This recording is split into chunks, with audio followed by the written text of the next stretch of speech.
Olha, o ser humano é um animal extremamente complexo, não? E tem gosto para tudo, não? Inclusive pessoas que admiram ditadores responsáveis por crimes de lesa humanidade, crimes hediondos. Deixou a nação acéfala, gravíssima, da vida brasileira. Atenção, Brasil! As tropas do 2º Exército, sob o comando do general Cruel, já sitiaram o estado da Guanabara. De restaurar esta pátria conturbada. E a existência de governo.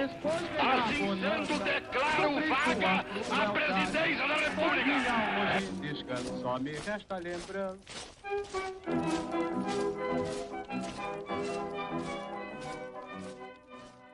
Boa parte da sociedade está completamente ignorante em relação ao que foi a ditadura militar.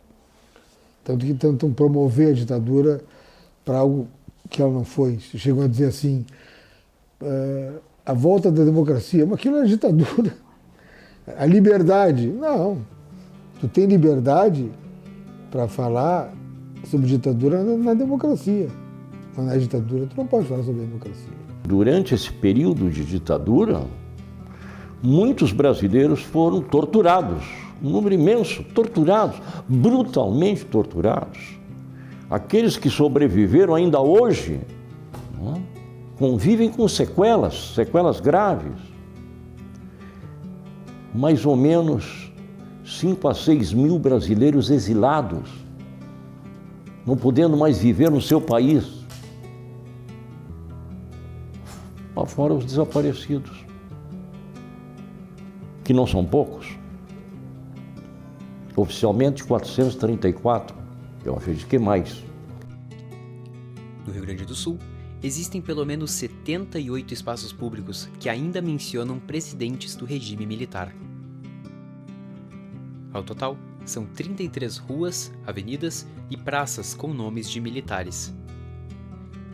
Na cidade de Roca Salles, no Vale do Taquari, existe uma rua chamada 31 de Março, que faz alusão ao dia do golpe militar de 1964.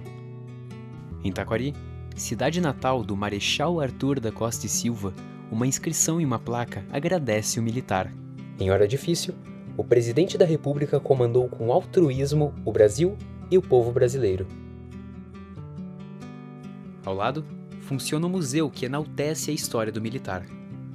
O governo Costa e Silva é lembrado como um dos mais repressivos da história brasileira. Uma das principais avenidas que ligam a capital ao interior do estado, cujo nome é Castelo Branco. O primeiro militar a assumir a presidência após o golpe de 64. Homenagear estas pessoas, eu acho que é um despropósito e deveria ser banida, não? Não podemos admitir que ruas, avenidas, praças, monumentos, escolas, adote o nome desses fascínoras. Isto é absolutamente inaceitável. O Marechal Costa e Silva foi o segundo militar a governar o país durante a ditadura. A escola estadual Presidente Arthur da Costa e Silva, conhecida como Costinha, fica em Porto Alegre, no bairro de seu mesmo nome. O nome, né, Presidente Arthur da Costa e Silva, né, ele tem essa relação muito forte com o golpe militar de 64, né, o Arthur da Costa e Silva foi um dos articuladores, né, então, da derrubada do governo de Jean Goulart. Em 1968, ele implementou o Ato Institucional número 5. O AI-5 fechou o Congresso Nacional, censurou a imprensa, suspendeu o habeas corpus e institucionalizou a tortura com a criação do Departamento de Ordem Pública e Social, o DOPS. O AI-5 é reconhecido como o mais violento dos atos da ditadura. Até os responsáveis afirmavam: aquilo era um ato ditatorial. Com este ato, nós estamos instituindo uma ditadura. E acho que se ela é necessária, devemos tomar a responsabilidade de fazê-la. Se o que restou caracterizaria a nossa ordem jurídica como não sendo ditatorial, eu admitiria que ela é ditatorial.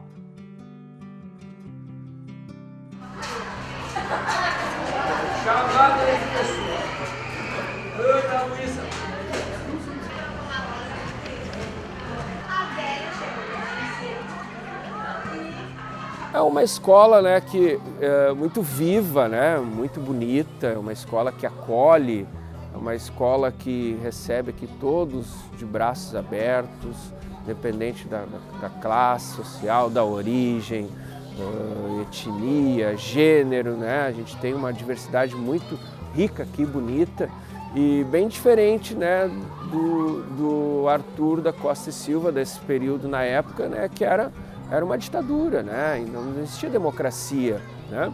Então hoje a gente vê a escola muito bem nesse sentido. A escola está oferecendo, né, um espaço aqui acolhedor, um espaço que recebe todos de braços abertos, né? Que trata todo mundo de igual para igual. Eu acho que nós precisamos trocar.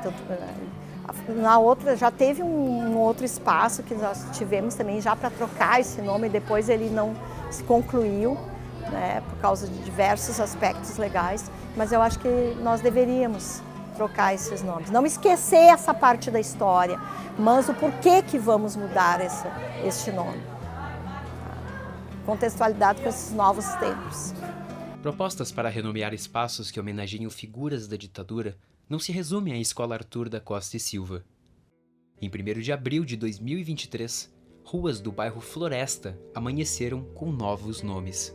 A região foi escolhida por conta da proximidade do Dopinho, espaço clandestino de tortura e detenção em Porto Alegre. Os nomes originais das ruas foram cobertos por adesivos, que lembram figuras da resistência gaúcha. Como militante tu estar morando numa cidade e atuando numa cidade que ainda homenageia de alguma forma esses nomes. É muito duro e muito simbólico de que não houve justiça de transição no nosso país, então todos os espaços que tem de homenagens, né, a escravocratas, a regimes ditatoriais, a ditadura militar. O espaço operado ilegalmente pelo Exército Brasileiro para a Tortura foi abandonado pela instituição.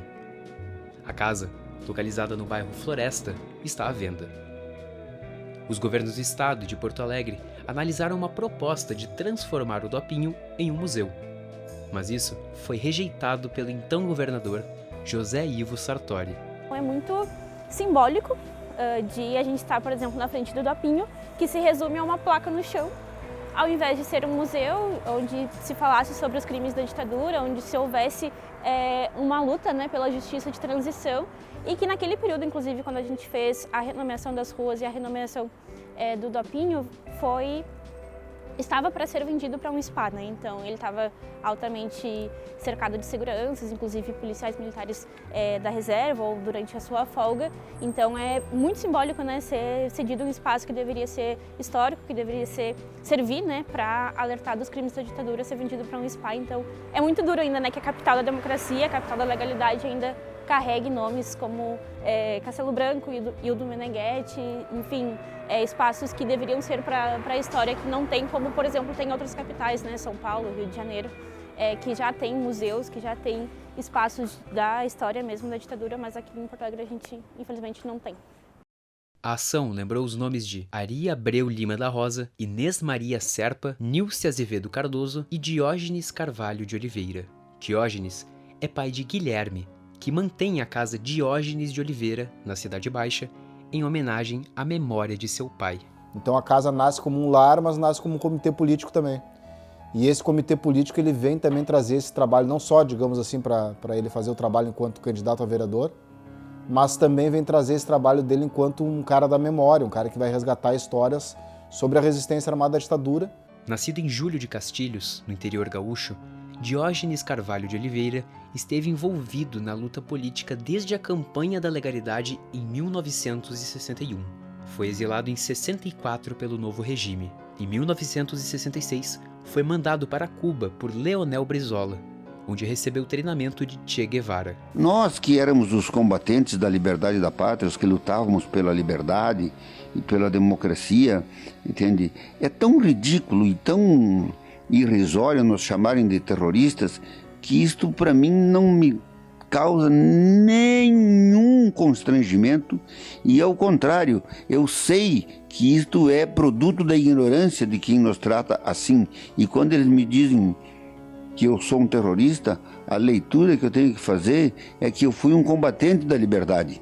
E é esse o orgulho que eu tenho. Um dos fundadores da Vanguarda Popular Revolucionária, trabalhou lado a lado com Carlos Lamarca, inimigo número 1 da ditadura militar. Foi preso em uma emboscada em 69, na cidade de São Paulo. Torturado por dias a fio dentro do presídio do Carandiru, Diógenes nunca entregou o colega de resistência.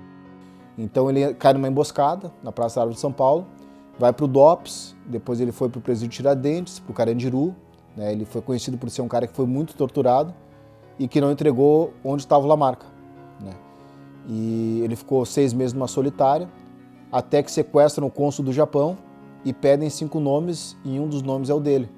E ele estava no corredor da morte já para ser morto, né? Naquela época tinha o Comando de Caça aos Comunistas, o nome dele já estava na lista, então eles buscavam os caras de noite.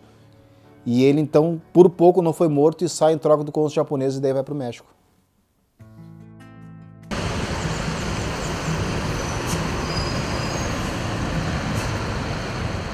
Declaro empossado na presidência da República, Sua Excelência, o senhor Humberto de Alencar Castelo Branco. Defenderei e cumprirei com honra e lealdade a Constituição do Brasil.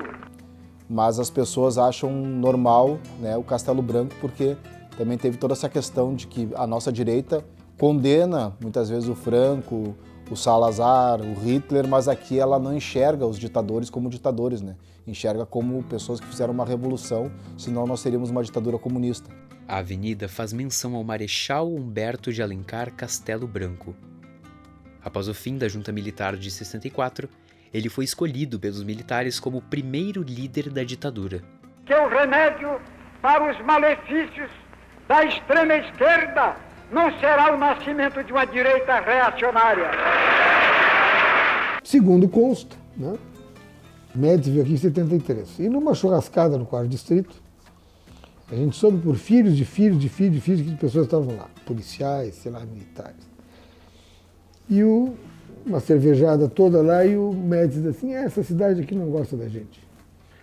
Imagina, os caras ficaram desesperados, puxa-saco, tudo com medo. Não, como assim, general? A gente adora vocês.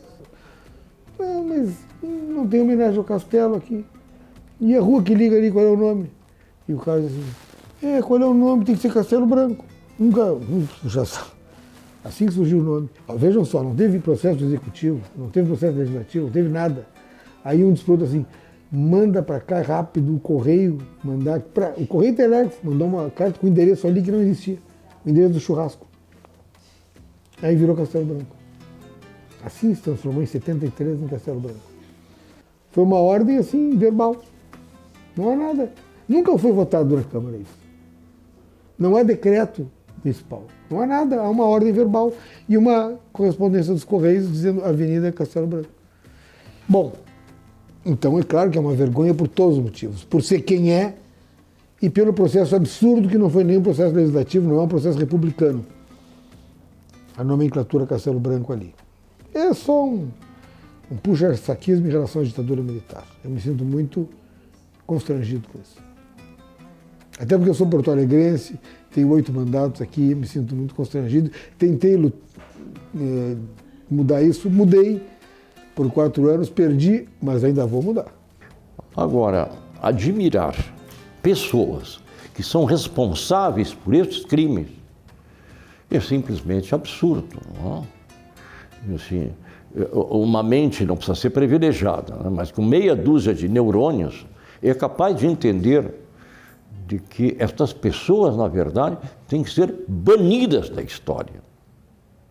Olha, para mim, essa vergonha é gigantesca, porque exatamente, né, a cidade que liderou o Brasil inteiro no processo da legalidade, e que foi um processo vitorioso contra as forças reacionárias, contra as elites dominantes e contra o próprio setor militar da época, não tem uma homenagem do porte que merece a legalidade. E que merece também a democracia, porque seria a avenida da legalidade e da democracia. Porto Alegre foi palco central do movimento de resistência da campanha da legalidade. E eu há muito tempo que eu venho dizendo que os destinos desse país, a chamada crise brasileira, ia e vai ter a sua solução exatamente aqui em Porto Alegre. Brizola liderou, do Palácio Piratini, a iniciativa que mobilizou a sociedade na luta pelo cumprimento da Constituição. A legalidade exigiu o vice João Goulart na presidência da República, depois da renúncia de Jânio Quadros. Perplexo, o povo brasileiro passou a participar dos acontecimentos históricos definitivos que se desenrolavam em Brasília e no Rio Grande do Sul. O Estado sulino levantou-se em defesa da legalidade, colocando-se na vanguarda dos que defendiam a posse do vice-presidente João Goulart. Há um movimento mundial chamado desmonumentalização. Desmonumentalização, ou seja, tentar tirar o nome dessas pessoas que foram contra direitos humanos ou defenderam apartheid, ou foram racistas, ou foram... tentar desmonumentalizar. Em 2014, a Lei Complementar 11.688 foi aprovada pela Câmara Municipal de Porto Alegre e alterou o nome da Avenida Castelo Branco para Avenida da Legalidade e da Democracia. Mas em 2018, o Tribunal de Justiça do Rio Grande do Sul considerou inválida a aprovação da lei que alterou o nome da via. Em 2025, o vereador Pedro Ruas apresentou um novo projeto de lei para renomear a avenida. Para o projeto ser aprovado, ele precisa passar por votação na Câmara dos Vereadores de Porto Alegre e receber sanção do prefeito. Agora isso vai mudar. Eu acho que a gente tem que ter assim, isso ensinou ao mundo o Antônio Gramsci. Tem que ter o pessimismo da razão com o otimismo da vontade. Então a gente sabe que é difícil, então aí é pessimista, mas tem que lutar, tem que ter vontade de lutar, não pode deixar assim. Até amanhã, se Deus quiser, se não chover, eu volto pra te ver, a mulher, de ti gosto mais que outra qualquer, não vou por gosto, o destino é quem quer. Até amanhã, se Deus quiser, se não chover, eu volto pra te ver, a mulher, de ti gosto mais que outra coisa. Eu costumo dizer que é um passado que não passa, porque se não enfrentamos, ele não passa. Ele continua, volta e meia vem e nos assombra. Essa é uma disputa que ela não cessa, né? Ela é uma disputa que está em constante evolução e hoje a gente não está num contexto favorável para fazer essa disputa novamente, mas a gente está pronto e eu me sinto pronto e disposto. Há dificuldades, mas nós vamos mudar. Nós teremos outros momentos. Teremos. Se não for na minha geração, será de vocês. A mulher, de ti gosto mais que outra qualquer, não vou por gosto, o destino é quem quer. Até amanhã, se Deus quiser. Se não chover, eu volto pra te ver, ó mulher. De ti gosto mais que outra qualquer. Não vou por gosto, o destino é quem quer. O mundo é um samba em que eu danço, sem nunca sair do meu trilho. Vou cantando o teu nome sem descanso, pois o meu samba